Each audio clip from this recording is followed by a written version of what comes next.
My name is Tilden Brighton. I started my blog To Be Bright when I was in college. I was a senior and it was a way for me to hopefully get a job in the city, and I didn't realize that it would turn into the second business that I have now as a second full-time job. So yeah, we'll see where this journey takes me.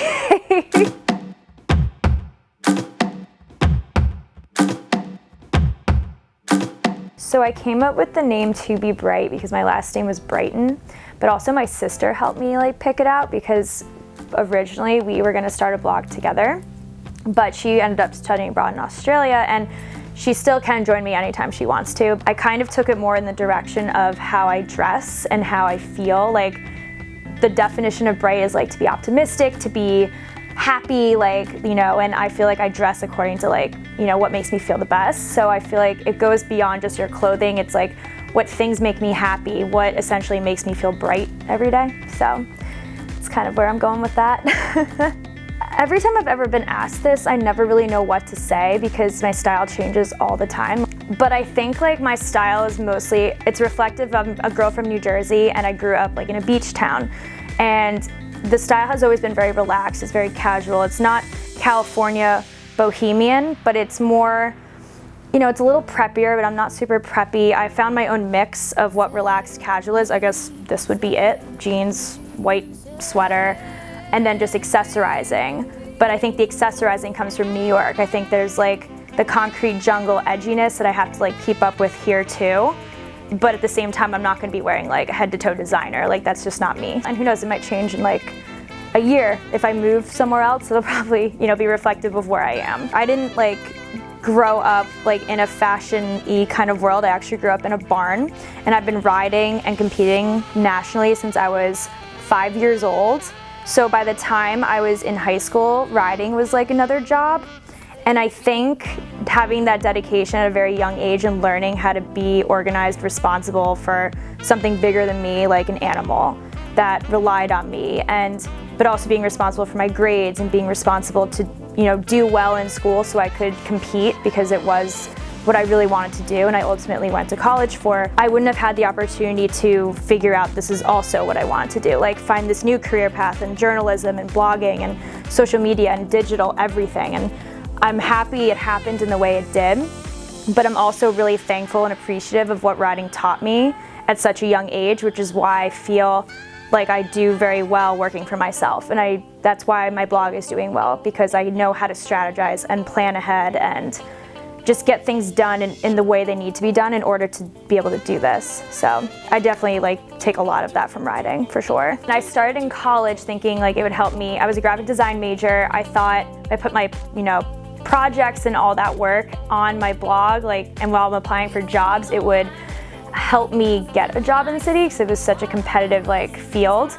But then I ended up switching my major to PR, and I realized I kind of wanted to go that direction instead. So I started posting more personal pictures of what I looked like and how I dressed, because I feel that industry is a little more superficial, which is unfortunate but true. And then it wasn't until I got to work with a couple brands and they offered to pay me in order to post about them. I didn't even know that was a thing. And not only was I getting products, but I was also getting paid. I'm this is actually really neat. And when it actually became more consistent is when I realized I can make it a business. So kind of just went with it.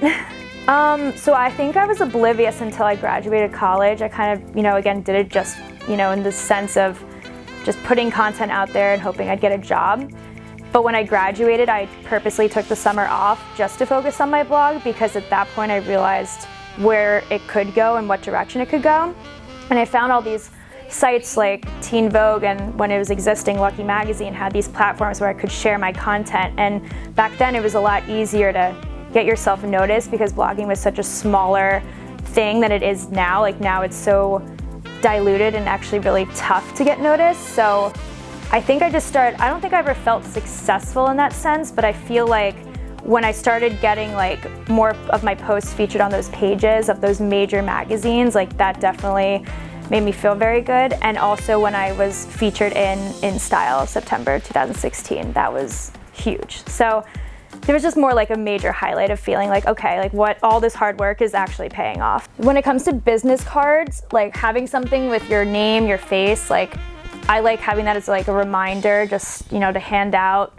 And it reminds me to like follow up with somebody if I meet them like immediately, especially after an event. When it comes to media kits, like when I pitch myself to brands or they want to work with me, I love just having a portfolio that shows like my stats, you know, my highlighted posts, like what brands I've worked with. It kind of like helps them decide if they want to work with me or not, or we'd be a good fit. You know, talks about my interests, talks about like what my style is, and they can determine whether or not they want to work with me based off of that.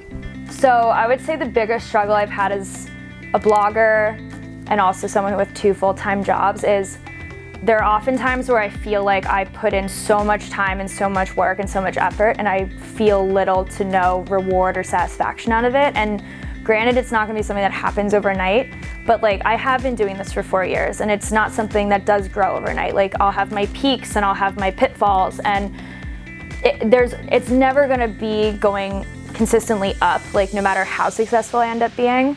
And I have to keep reminding myself that like not everybody who looks like they're doing so well is doing as well. And that's also the importance of just being more vulnerable about that, because I think people would appreciate it more.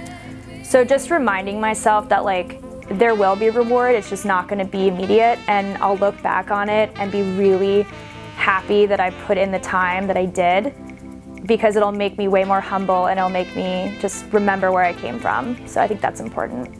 I would say my biggest insecurity as a blogger is wondering if there will be a point where I feel like I've worked too hard, too long for nothing. Like I don't want to put a timeline on anything, but there definitely is a pressure, like especially when you are working for yourself, if you're going to meet like certain quotas that you have to hold yourself to. And you know, working in a city like this, it's not cheap.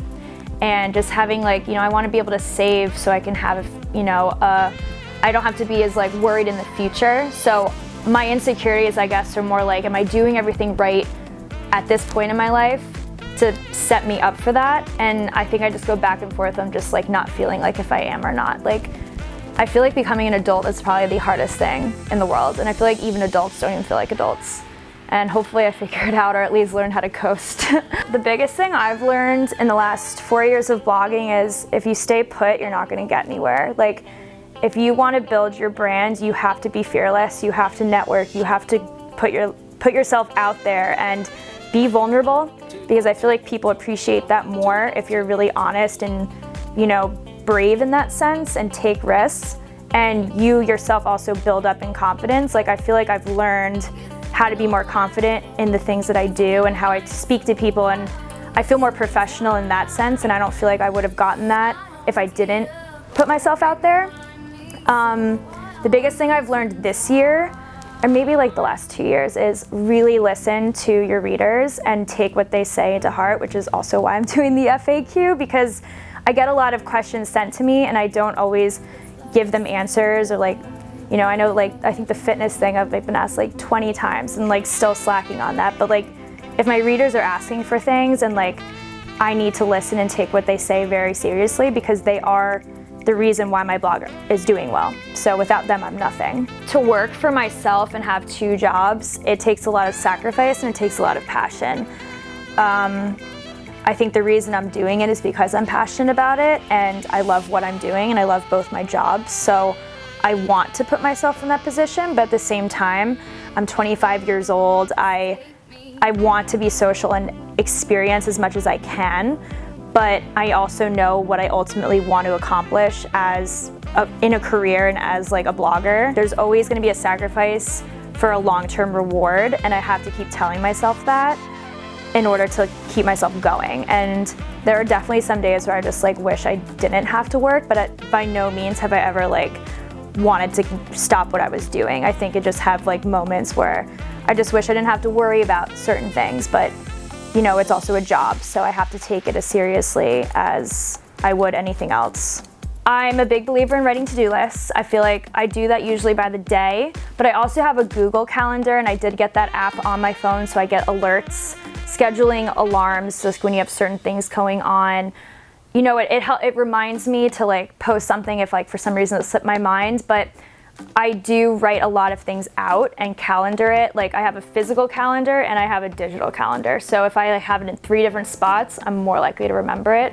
It's definitely helpful, especially when I have like posting due dates and everything. My mom photographs for me, which is wonderful. And she taught me how to use Adobe Lightroom to edit all my photos.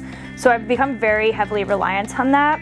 When it comes to Instagram pictures, I use like Snapseed and I think it's ViscoCam. Those are like for more like Instagram pictures I want to do immediately, but for my actual posts, I use Adobe Lightroom. And then I always photograph like 5 to 6 outfits because I have 1 day off a week to do that. And I want to use that time the best I can. So I'll photograph a week's worth of outfits, edit them, draft, and schedule the posts in a week in advance. So when I'm at my other job and I can't necessarily like hit submit or post or whatever, it's already taken care of, and it's just an extra way for me to just plan my week in advance, know what I'm going to be posting about, let the brands know what I'm working with, and helps keep me organized and like stick to a schedule that I need to rely on. So I'm a huge Pinterest fan, but I'm instead of just looking up like fashion outfits or like street style, whatever, I have done that. But I like pay attention to what I have in my current wardrobe, and I'll search specifically, like let's say I have black studded booties. I'll search black studded booty outfits. And you'd be surprised how many things actually pop up because people are really good about their descriptions. And I find that that's way easier to like get outfit inspiration from, because you're like, oh, I have something that looks like that, but maybe that color would look better. So you're not copying anything, but you know where you have a foundation of where to start. And I think that's helpful because, you know, putting outfits together can like be very overwhelming, and sometimes you feel like you're just not inspired at all. So it like kind of triggers like a creative side. And just being in the city, like you see so many different outfits on the street. Like I love posting up at Starbucks, like just watching people. Like it's my favorite thing in the world. Just seeing, because sometimes you see a really cool outfit, you're like, wow, I never thought those colors would work. And also fashion magazines. I know it like, you know, print is, you know, it's an ongoing thing that it's gonna die out. But to me, like, I love holding a magazine. I feel like I really take in, like I take in the whole picture way better than I would like I said, I'm more of like a person who needs to write things down rather than looking online. So those I would say are my 3 major inspirations when it comes to outfits. So the pieces I mostly invest in are bags and shoes, but also like really nice leather pieces and really high quality denim, because I feel like I have pairs of jeans that they were probably pricier than I would want to, but like pay at the time, but I still have them and I've had them for years and like nothing's happened to them. Like they have lasted. So I think that's important. I have great leather jackets. Those will never go out of style, like no matter what.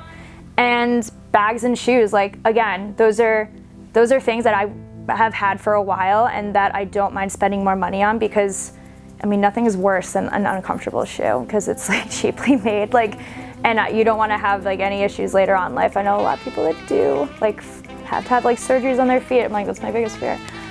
Anyway, but like those pieces will never go out of style and I will have them forever, especially if they're well made. So I think those are definitely worth investing in. So like my sister and my mom have this like the weirdest obsession with like clog looking shoes.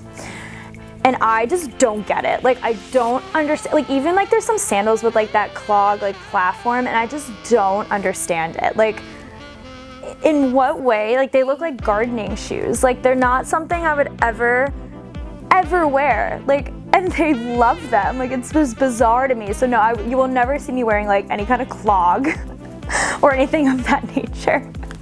I think I'll be afraid of them for life. When it comes to personal posts, I used to just like never talk about things like that, but one of my good friends, her name is Laura, she started this whole branch of, it's called Half the Story, and it pretty much just exposes all the reality behind all the Instagrammed edited pictures. Like, you know, we're not just posting the pretty things that are happening in our life. Like these are real posts talking about like, I suffer from anxiety, or, you know, someone has an illness. Like people are sharing things that are really vulnerable. And it's inspired me because I feel like I appreciate people that are willing to put themselves out there more. And I also feel like, I mean, no one's perfect. So if I start posting about real things, like even if it's like a small insecurity of mine or something terrible that happened this week and I just feel like venting about it, I feel like someone would appreciate that. And as a blogger, you're already putting yourself out there. You're already vulnerable. Like you're kind of expected to like know that's a repercussion of that. But you know, at the end of the day, if I just help one person feel better, then that's all that matters to me. Like I don't really care if someone's gonna hate on me, like, you know, hiding behind the screen of their phone. Like to me, that doesn't matter. So I don't have a boyfriend in the moment. You know, I went through a really tough breakup a year ago, and I did post about it. It was like in April last year it happened, so I posted about it this April. It was one of my first, probably my more vulnerable posts, but I got really, really good feedback, and I found out I really helped a lot of people, which made me feel really good about that. But you know, it wasn't something like, you know, I thought of like, what if he saw it? What if like people that know him saw it? But by no means was it anything that I would, you know, I never would reveal anything about anybody that they wouldn't feel comfortable about. It was more like how I coped and how I got over it. And I think like when it comes to personal posts, I think I'm only gonna focus on me in that sense. Like I never want to expose somebody who didn't ask for that kind of, I'm no Taylor Swift when it comes to blogging about people. Like I don't believe in that kind of karma. So I feel like more people would benefit from things like that than seeing like pictures of me with my boyfriend. His and hers. The shampoo that I've used the most was like the Pureology purple bottle. That actually made my hair feel super, super healthy. And I was inspired to use that by the girl who did color my hair, who is one of my best friend's sisters. Her name is Andrea. And if you're in New Jersey, it's Salon Coco Bond. But I wanted a certain type of balayage, and she literally did it the exact way I wanted it. And I've never, coloring your hair is terrifying, as we mostly know.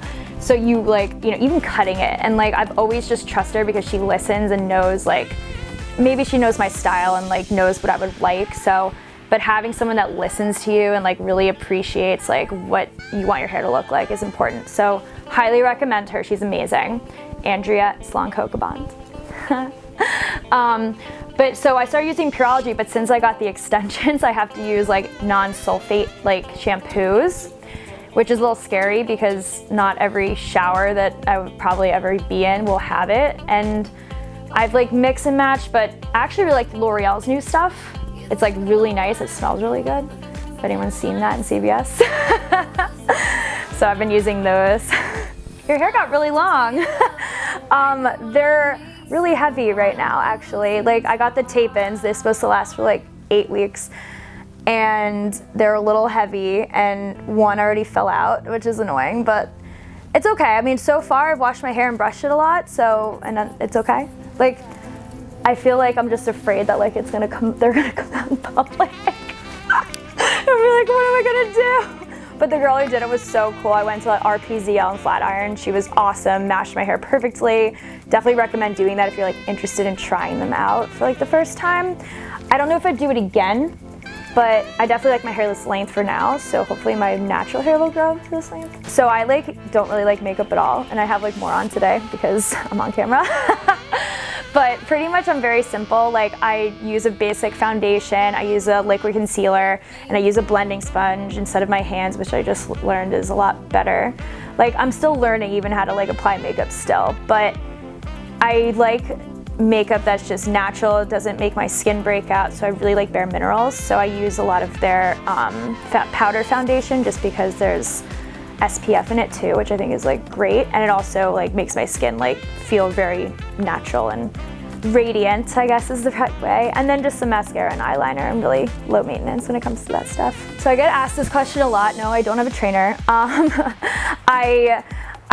I think it just I was on the equestrian team, and it was NCAA sport at the University of South Carolina, so I was conditioned from a very young age to be working out on top of riding. It's just how you kept up your stamina, your cardio. So I've always just liked to run, and it always kept me, I always felt it helps me focus, makes me feel good. So I really only run 1 or 2 miles. It's not I'm running cross country or anything like that, but I do that and then just stick to sets of ab workouts and just do them in sets that I remember from on my college workouts. And I really only work out for 30 to 40 minutes a day. I don't go crazy, I don't go overboard, but I don't take any breaks. And I will be posting a fitness routine soon. I know I've been asked a couple times and I've been slacking on that. But no, it's very simple. I don't believe in killing yourself at the gym. Like I have too many things to do that like I don't want working out to become like another job or like another thing I need to like schedule in. So when it's easy to do and not as like intense, then I feel like I'm more likely to do it. Oh, well, I'm like very OCD and I have like ADD too, so it's like the weirdest combination of like how do I get things done without feeling like overwhelmed. So I write everything down, like literally like to-do lists are my best friend and it keeps me organized, and I feel like that's the only way I remember how to do things. So like I'm that person who has like 100 notebooks, there's lined paper everywhere, like, and I never get rid of that for some reason. I feel like I have like endless amount of notes, but it's helpful. I think that's a little weird. Also, like I can't start my day or like work productively unless my bed's made. I blame my dad for that because he made me do it when I was little. But I also feel like that's the hardest thing in the morning and like in life is to get out of bed and like start your day. It's like very tough. So if you can make your bed, you've accomplished that much. Like it's a good way of moving forward. So the weekend I'm not working, but which is weird because I don't even mind working on the weekend sometimes, but I definitely have made it more of an effort to like hang out with my friends because we all work busy weeks, so like we can all get together and see each other. It's great. So like I love getting coffee in the morning, just like taking a walk around my neighborhood, just like have that me time, exercise. Honestly, I have my one friend and I have an NYC bucket list of all the things. Like we've never been tourists in our own city and we have all these restaurants we want to try. Like we haven't been to the Empire State Building yet. Like not the Empire State Building, the Statue of Liberty. Like there's so many things we haven't done in our own city that we feel like we should take advantage of while we're still here and while we're young and like willing to do it. So my weekends are usually like consisting of like trying to fulfill that bucket list, at least in the meantime. I think just, you know, when I have like those really weak moments of wondering like why am I doing this? Why am I not going out with my friends? I think I just remember how far I've come and I remind myself of like the little moments where I was so proud of myself, or like some random person came up to me and said like, oh my God, I love your blog. Like I just found it, like, and it could be like a random stranger and just saying like, oh my God, I already follow your blog. Like if I met at an event, and like that to me is like enough, just like, wow, I'm actually out there and people are noticing and people are following. And that's like another like boost, like just remembering there are people out there that do look at my blog and they do like what I have to say. And you know, that to me is like, if I can be something for that one person, then that's all the more reason to continue. So I work technically in terms of a team, I am a one-person team. Like I am going to be hiring an assistant/intern this summer just to help me because there are some things I definitely could use some help in. But you know, most of it is on me just because I work 2 full-time jobs. Technically my blog is one, I have another one that's a 9 to 5. So I don't have all the time and like resources I wish I had, but at the same time this is important to me, so I make it work, and just that means sacrificing and working a little harder and staying up a few extra hours. But it also makes me have to go out of my element, out of my comfort zone. So when I go to events, even if I'm going by myself, I still make an effort to network with people and try to meet the people that are hosting the event, meet the people that are there, and build my pretty much business development in terms so I can get more work and get more opportunities. And it's tough because you're going into an environment that you don't feel super comfortable in, but if it's important to you, then you make those sacrifices and you take those risks and you end up feeling really good about them at the end of the day. So my goals for 2017 would be definitely more video, because I feel like that's like way more engaging, way more fun. You can hear how I speak, you can see how I interact with interviewer and camera. And I just think it makes me more approachable and it's more fun. And I also want to just include more lifestyle posts. Like I do it sporadically, but I want to make it more of like a common occurrence and just kind of get more into consistent posting schedule of that. I feel like if I make my goals more realistic and simplistic like that, like then I'll actually get them done, rather than saying like, I want to get X amount of followers by the end of the year. Like that's holding myself to like a too much pressure. I would say the most important thing to me right now is my happiness. So whether it's about a certain thing I want to post about, or if I want to take a day off and not post like, you know, Monday through, I've definitely taken weeks off without even planning it. Like I need to do what makes me happy because that's what will make me successful at the end of the day, like internally, externally. So I would say like my happiness, and anything that threatens that, I'm very defensive about like not letting into my life. My cat Manny, he's been hiding this entire time. He rarely makes appearances on my blog posts because he hates selfies. I've tried so hard to get pictures. I'm like, you could be my meal ticket, but no, he wants nothing to do with me. And like he sees my phone, runs away. He's too chill for like this kind of life, obviously. But I had him in college and I exposed him to so many people. Like I have so many friends that come over, and I think like he just kind of became more of a dog than a cat. But like someone was like, wow, your cat's like not a cat. I'm like, yeah, because no one really wants an actual cat. Like, you know, you kind of want a cat dog. Yeah, someone asked me about that. I was like, okay.